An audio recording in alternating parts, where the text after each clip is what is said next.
Hello friends, welcome to my channel. ఏం చేస్తున్నారండి? అందరూ బాగున్నారు కదా ఫ్రెండ్స్? ఈరోజు నేను మీకు చాలా ఈజీగా అయిపోయే, సింపుల్గా అయిపోయే రెసిపీతో నేను మీకు చూపిస్తున్నానండి. ఇది చాలా ఫాస్ట్గా అయిపోతుంది. ప్లస్ ఎర్లీ మార్నింగ్ మనం లంచ్ బాక్సెస్ కడతాం కదా, దానికైతే చాలా చాలా బాగుంటుందండి. దానికి వచ్చేసి నేను ఏంటి ముందుగా చిల్లీస్ చూస్తున్నానని చెప్తున్నారా? ఫస్ట్ దీనికి మెయిన్ కావాల్సిందనమాట చిల్లీసేనండి. చిల్లీస్ అనేది మనం కట్ చేసి పక్కన పెట్టేసుకుంటే, ఇది స్పైసీనెస్ కోసం మనం ఎన్ని కావాలంటే అన్ని తీసుకోవచ్చండి. మీరు ఎక్కువ స్పైసీ కావాలి అంటే ఎక్కువ తీసుకోండి. మనం ఎక్కువ ఏంటంటే నేను ఇంక కారం అవేమి వేయను కదా. తర్వాత వచ్చేసి ఇవి ఉసిరికాయలండి. పెద్ద ఉసిరికాయలనమాట. వీటిని ఏం చేయక్కర్లేదు. జస్ట్ వాష్ చేసేసుకొని వీటిని చిన్న చిన్న పీసెస్‌గా చేసుకొని మిక్సీకి వేసుకోవాలనమాట. ఇప్పుడు నేను మీకు చూపిస్తానండి. మిక్సీకి కూడా మరీ వాటర్ వేసి పేస్ట్ చేయమాకండి. వాటర్ అస్సలు యాడ్ చేయొద్దు. జస్ట్ కచ్చా పచ్చిగా ఉంటుందనమాట. ఇది చూసారు కదా ఫ్రెండ్స్, ఇది పొడి పొడిగా ఇలాగే ఉంటుంది. అంటే మీరు కావాలంటే వాటిని తురుముకొనైనా కూడా వేసుకోవచ్చు. బట్ కాకపోతే తురుముకుంటే ఏంటంటే పెద్ద పీసులుగా ఉంటాయి. పిల్లలు కొంచెం ఒక్కోసారి కొంతమంది ఇష్టపడరు.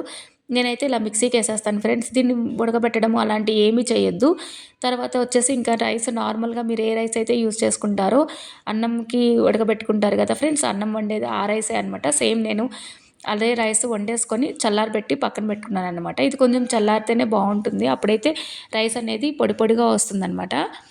ఇంతే ఫ్రెండ్స్, మనకి ఎక్కువగా యూజ్ చేసే ఏమీ లేదనమాట. ఇంతే, చాలా సింపుల్‌గా అయిపోతుంది. ఇప్పుడొచ్చేసి స్టవ్ ఆన్ చేసుకొని బాండీ పెట్టుకోవాలి. తర్వాత వచ్చేసి దీనికి ఆయిల్ వేసుకోవాలి ఫ్రెండ్స్. ఆయిల్ కూడా మీరు ఏ ఆయిల్ అయితే యూజ్ చేస్తారో ఆ ఆయిలే యూజ్ చేసుకోండి. నేనైతే ఇక్కడ ప్రస్తుతానికి నేను ఇలాంటి ఫ్రైడ్ రైస్ చేసేటప్పుడు ఎక్కువగా సన్‌ఫ్లవర్ ఆయిల్ యూజ్ చేస్తాను ఫ్రెండ్స్. ఎందుకంటే వేరుశనగ ఆయిల్ యూజ్ చేస్తే ఆ స్మెల్‌కి రైస్ అనేది టేస్ట్ వేరుగా ఉంటుందనమాట. సన్‌ఫ్లవర్ అయితే వాటికి ఏ వాసన ఉండదు కదా ఫ్రెండ్స్. సో, చాలా టేస్ట్‌గా ఉంటుంది. ప్లస్ వాటికి స్మెల్ కూడా వేరుగా రాదు. తర్వాత వచ్చేసి దీంట్లో మనం పోపు దినుసులనమాట. నేను కరివేపాకు వేసుకుంటున్నానండి. ఈ కరివేపాకు కొంచెం ఫ్రై అయిన తర్వాత మామూలుగా ఏవైతే వేసుకుంటామో అది ఆవాలు, జీలకర్ర, పచ్చిమిర్చి అండ్ ఎండుమిరపకాయలు, పచ్చిశనగపప్పు అండ్ వేరుశనగపప్పు అండి. ఇందులో నేను వేరుశనగపప్పు అనేది చాలా తక్కువ వేసాననమాట. మీరు కావాలనుకుంటే వేరుశనగపప్పు ఎక్కువగా వేసుకోవచ్చండి. మీరు తినేదాన్ని బట్టి అనమాట. మీకు పోపు ఎక్కువగా ఇష్టమైతే పప్పులు అలా ఉండేటట్టయితే మీరు అవి వేసుకోవచ్చు ఫ్రెండ్స్. ఇవి కొంచెం దోరగా వేగనివ్వాలి. మాడిపోకుండా కొంచెం పొయ్యి అనేది స్లిమ్‌లో పెట్టుకొని చూసుకోండి ఫ్రెండ్స్. తక్కువ మంట మీద చేసుకుంటే ఇది బాగా టేస్టీగా ఉంటుంది. తర్వాత ఇవన్నీ కొంచెం ఫ్రై అయిన తర్వాత ఇందులో వచ్చేసి మనం ఇందాక మిక్సీ చేసుకున్న ఉసిరికాయ పేస్ట్ ఉంది కదా, అది వేసుకొని యాడ్ చేసుకోవాలి. నేను చిల్లీస్ చెప్పలేదు కదా ఫ్రెండ్స్. మనం ముందుగా కట్ చేసిన చిల్లీస్ కూడా వేసేసుకోవాలనమాట. అవి కూడా కొంచెం దోరగా వేగితే బావుంటుంది. ఒకవేళ మీకు కారం ఎక్కువగా స్పైసీగా తెలియాలి అంటే పచ్చిమిరపకాయలు, ఉసిరికాయలు వేసుకున్న తర్వాత వేసుకోండి. అప్పుడేంటంటే ఆ పచ్చిమిరపకాయలనేవి వేగనట్టుగా ఉంటుంది. పంటి కింద పడినప్పుడు కొంచెం స్పైసీనెస్ తెలుస్తుందనమాట. నేనిప్పుడైతే కిడ్స్ కోసం చేస్తున్నా కదా ఫ్రెండ్స్, అందుకని నేను ముందుగానే ఆయిల్‌లో వేసేసాను. అవి కొంచెం దోరగా వేగితే ఏంటంటే కారం అనేది తగ్గిపోతుంది లైట్‌గా. తర్వాత ఈ ఉసిరికాయ పేస్ట్‌ని కూడా వేసుకొని మనకి దోరగా ఫ్రై చేసుకోవాలి. అంటే ఇది కొంచెం వాటర్ అనేది పోయి కొంచెం పొడి పొడిగా ఉంటుందనమాట. చూస్తున్నారు కదా ఫ్రెండ్స్, ఈ విధంగా చేసుకోవాలి. తర్వాత మనకి కొంచెం ఇందులో పసుపు, నేనైతే ఉప్పు ఇప్పుడు వేయట్లేదు ఫ్రెండ్స్. నేను ముందు అన్నం అన్నీ వేసిన తర్వాత రైస్ దీనికి తగ్గట్టు వేసుకొని తర్వాత నేను అప్పుడు ఉప్పు వేస్తాననమాట. అప్పుడైతే అన్నానికి కూడా కలుస్తుంది. ఇప్పుడు వేస్తే ఏంటంటే ఇప్పుడు వేసుకుంటే మీరు కొంచెం వేసుకొని వీటికి పట్టించుకోవచ్చు అనమాట. ఈ పోపు వాటికి పడుతుంది.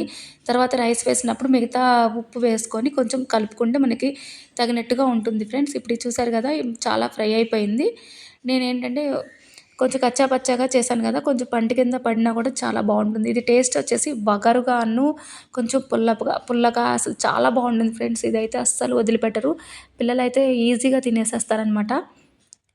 సో, ఇప్పుడు ఇది బాగా ఫ్రై అయిన తర్వాత మనం ఇప్పుడొచ్చేసి మనం ఆరబెట్టి పెట్టుకున్నాం గదా, అది గూడా రైస్ వేసేసుకొని కొంచెం సాల్ట్ ఏసుకొని బాగా కలిపేసుకోవాలి ఫ్రెండ్స్. ఈ ఈ వీడియో గనక మీకు నచ్చినట్లయితే నాకొక లైక్ చేసి సబ్స్క్రైబ్ చేయండి ఫ్రెండ్స్. మీకు పక్కనే ఉన్న బెల్ ఐకాన్ కనుక మీరు క్లిక్ చేసినట్లయితే నేను ఎప్పుడు కొత్త వీడియో అప్లోడ్ చేసినా కూడా మీకు అనేది నోటిఫికేషన్ అనేది వస్తుంది. ఐ హోప్ నాకు మీకు అందరికీ ఈ రెసిపీ అనేది నచ్చుతుంది అనుకుంటున్నాను. ఒక్కసారి ట్రై చేయండి. మీరు ట్రై చేసి మీకెలా వచ్చింది అనేది నాకు కమెంట్ సెక్షన్‌లో కమెంట్స్ చేసి నాతో షేర్ చేసుకోండి ఫ్రెండ్స్. అంతేకాకుండా మీరు మన ఛానల్‌లో ఎలాంటి వీడియోస్ చూడాలి అనేది కూడా నాకు ఒకసారి చెప్పండి. నేను వాటిని ట్రై చేస్తాను. మన ఛానల్‌లో పోస్ట్ చేయడానికి. మీరు కొత్తగా చూస్తున్నట్లయితే గనక ప్లీజ్ ఒక లైక్ చేసి సబ్స్క్రైబ్ చేసుకోండి ఫ్రెండ్స్. చూసారు కదా! ఇది చాలా చాలా టేస్టీగా ఉంటుంది. అంటే మనకి నిమ్మకాయ పులిహార ఎలా అయితే ఉంటుందో అలాగ టేస్ట్ వస్తుందనమాట. అంతేకాకుండా ఇప్పుడు మనం పెద్ద ఉసిరికాయలు యూజ్ చేసాం కదా ఫ్రెండ్స్! ఒకవేళ మీకు నచ్చినట్లయితే చిన్న ఉసిరికాయలు కూడా దొరుకుతుంది. చిన్న ఉసిరికాయలను కూడా ఇలాగ చేసుకోవచ్చు. అది కూడా టేస్ట్ చాలా బావుంటుంది. మనం ఎక్కువగా ఏంటంటే వంటల కోసం పెద్ద ఉసిరికాయలే వాడతాం కదా! అంటే మనకి ఈజీగా పేస్ట్ చేసుకోవడానికి కూడా, కట్ చేసుకోవడానికి కూడా మనకి ఈజీగా అవుతుంది. ఓకే ఫ్రెండ్స్, ఇప్పుడు చూసారు కదా! నాకు కొంచెం సాల్ట్ తగ్గినట్టు అనిపిస్తుంది. దీనికి ఏంటంటే కొంచెం పులుపుగా ఉంటుంది కదా! సాల్ట్ అనేది ఎక్కువే పడుతుందనమాట. మీరు టేస్ట్ చూసుకొని మీకు నచ్చినట్లుగా సాల్ట్ వేసుకోండి. ఒకేసారి అయితే మటుకు సాల్ట్ వేయొద్దండి. చాలా ఉప్పగా తయారైపోతుంది. అంతే ఫ్రెండ్స్, మనకి టేస్టీగా ఉండే ఉసిరికాయ అన్నం ఆమ్లా రైస్ రెడీ అయిపోయిందండి. నేను తప్పకుండా మీరు నాకు ఈ రెసిపీ చేసి నాతో షేర్ చేసుకుంటారు అని అనుకుంటున్నాను ఫ్రెండ్స్. ఈ వీడియోని మీకు నచ్చినట్లయితే లైక్ చేయండి, షేర్ చేయండి అండ్ సబ్స్క్రైబ్ చేసుకోండి. మళ్ళీ కొత్త వీడియోతో మీ ముందుకొచ్చేస్తాను ఫ్రెండ్స్. Okay friends, bye.